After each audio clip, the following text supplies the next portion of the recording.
அஸ்ஸலாமு அலைக்கும் வரஹ்மத்துல்லாஹி வபரகாத்துஹு. தினமும் ஓர் இறைவசனம். நன்மைக்காக பிரார்த்திப்பது போலவே தீமைக்காகவும் மனிதன் பிரார்த்தனை செய்கிறான். மனிதன் அவசரக்காரனாக இருக்கிறான். திருக்குர்ஆன் பனு இஸ்ராயில் 17வது அத்தியாயம் 11வது வசனம். அன்புள்ள சகோதர சகோதரிகளே, நன்மைக்காக பிரார்த்திப்பது என்றால் என்ன என்பதை நாம் அறிந்து வைத்திருக்கிறோம்.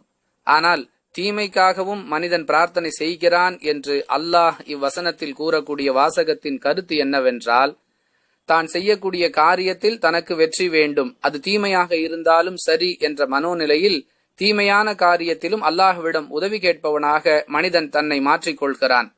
அவனுடைய அவசர புத்தியின் காரணமாகவே இது போன்ற இழிவான நிலைக்கு தன்னைத்தானே அவன் கொண்டு செல்கிறான். நன்மையான காரியங்களில் அல்லாஹுவின் உதவியை கேட்பது நியாயம். ஆனால் யாரையாவது பழி தீர்ப்பதற்காக, உறவை முறித்துக் கொள்வதற்காக, அநியாயமான முறையில் பிறருடைய பொருளை அபகரிப்பதற்காக, இது போன்ற காரியங்களுக்கு அல்லாஹுவிடம் உதவி தேடுதல் என்பது தீமைக்காக பிரார்த்தித்தல் என்று சொல்லப்படும்.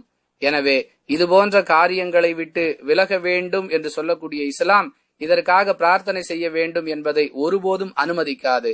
அல்லாஹும் அவனுடைய தூதரும் சொல்லக்கூடிய அறிவுரைகளை புரிந்து நடந்து கொள்வோம்.